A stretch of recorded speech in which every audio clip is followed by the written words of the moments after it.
Hello and welcome to this week's watercolour lesson. Now this week we're continuing with our theme of misty, foggy weather conditions, and I've got a very interesting picture for you this week because there's really not much to it at all. Very few hard edges. Basically, as you can see here, there's a very milky sort of sky that dissipates into the background. There's a little hint of trees going on there, and the main focus is these two chaps in the canoe that are just slightly darker than the background. So really I think this is probably quite difficult because there's nowhere to hide really. What we want is a really flat, soft surface, and if you find that you're getting too many brush strokes in your painting, a very useful thing is this. It's basically just a cheap little sprayer that you can pick up from any chemist, and what it'll do, it'll soften all the edges and give that foggy, misty look to your paper. Now first of all, I want to have a little chat about the colours that you're going to use. Right, I just want to tell you a little bit about the three colours that I've chosen. Really, with this picture, it is so misty. There are almost no hard edges at all. And you can see how we've got this very, very milky sun, and it disappears into this very, very faint tree line. It almost has a sort of greeniness to it, which is really quite interesting. And then the green sort of diffuses into a pinky grey, and then you can see down here at the bottom it's slightly more grey, and then of course the figure's darker still. So what I want you to do is to be very, very aware of the subtleties in the change of colour. And I was out today and it was really quite foggy this morning, and what you find is that you don't see any bright colours when it's foggy. Obviously there isn't any bright sunlight to reveal them to you. So if you go with lean too much to a bright blue, it will imply a sort of sunlight lit effect. So we want to keep with the greys and make sure they're really quite subtle. Now Hansa yellow, you might not be familiar with it, but you can see it's a sort of almost like a lemon yellow.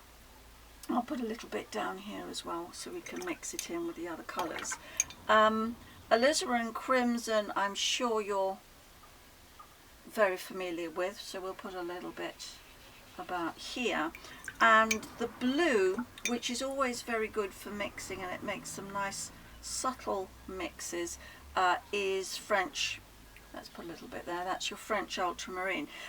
You could certainly try this with other blues, but be really careful about getting a very strong staining one, because you might find that it stains the paper and then you can't make the subtlety of the fog. So if I just move this into here, see what sort of green it gives us. Mix this together here, so really quite a lot of water, so just a suggestion. There we are, so we've got that colour just about there.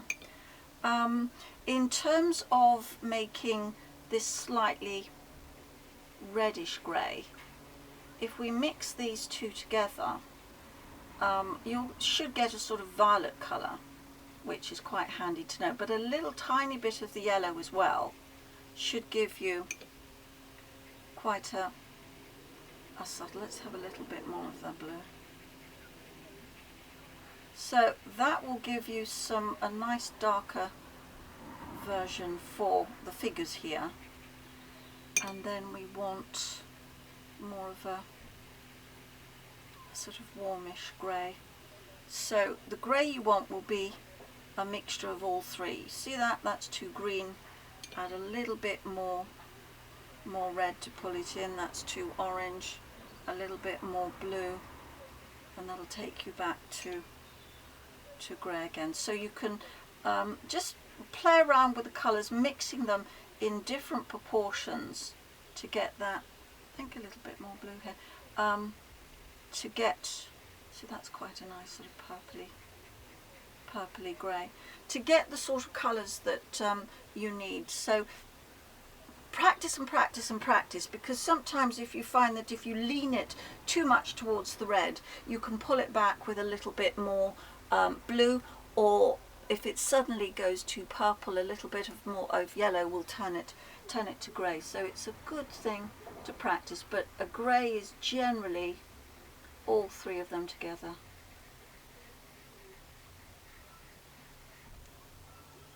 And of course the light versions of them as well, so be very aware of that you've got a very watery version of all of these colours that you've mixed.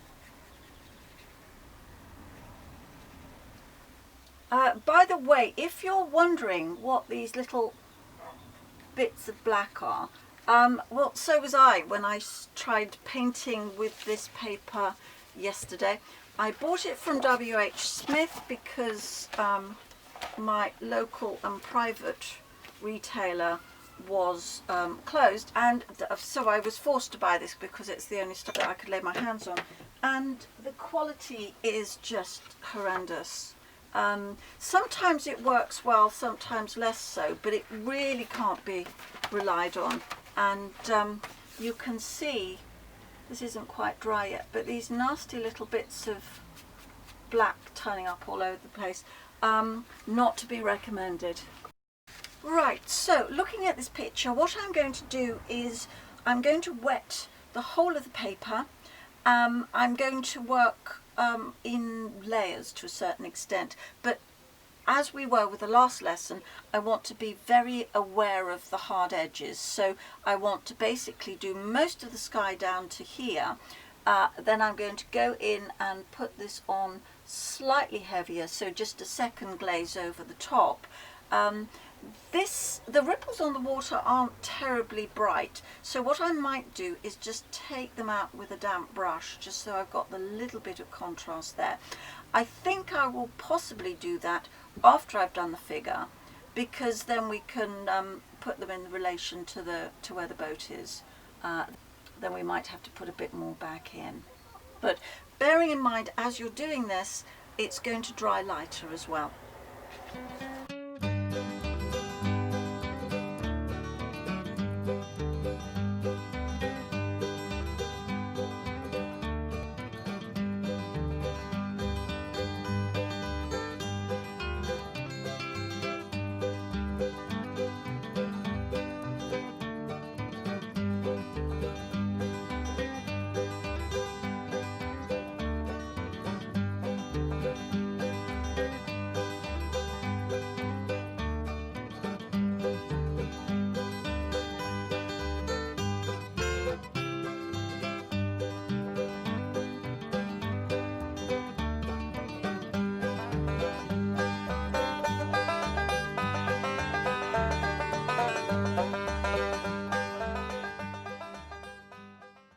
Right, that's dry now. What we're going to do is basically keep repeating that until we get to the depth that looks right. I like it round here. This is rather nice, but obviously a lot more work around here. So I'm going to wet it all up, bottom half, and keep building it up.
So we want to use, once again, a very, very light, let's put it in relation about here, we want to use, that's probably too dark already, a very, very, very light wash. So we've got these chaps in the canoe, so if we put, I'm going to make a silhouette, but I'm going to make it a lot lighter than I think it needs to be, and then I can adjust it by making it larger. I'm going to change my brush to do this paddle because that could seriously go wrong, and so I want something a little bit stronger.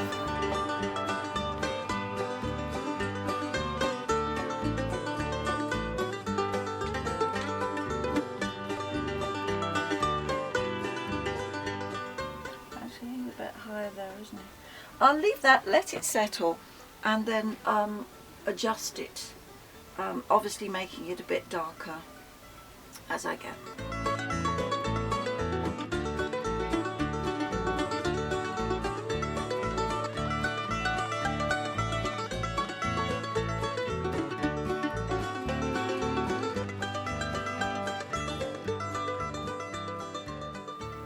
Right, if you've been painting away and you feel as though you'd want it just a little bit softer, just to diffuse the watercolour in a little bit, you can use one of these sprayers. They're just very cheap little spray bottles that you can buy from Boots. And then just spray over the top and it will settle out and just make it softer and more foggy. You might find that afterwards you want to go back to your figures and reinstate them a little bit. So that's a weeny bit heavy, so I might just adjust that a little bit more once it's settled. Need to sort it.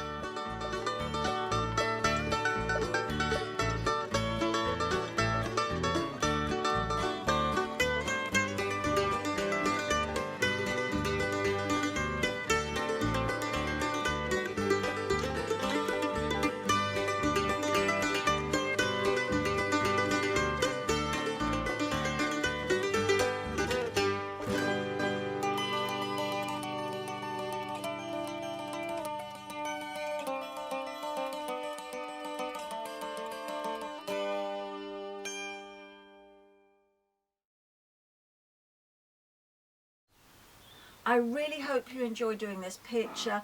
As I said, it's not easy, so don't give up. Watercolour is all about control and learning to deal with these soft washes and hopefully not get too many heavy brush marks within those soft areas of colour. But practice makes perfect, so have as many goes as you feel, and hopefully you'll end up with something you're quite proud of. Thank you very, very much for your kind donations. Please like and subscribe, and I'll see you next time. Bye.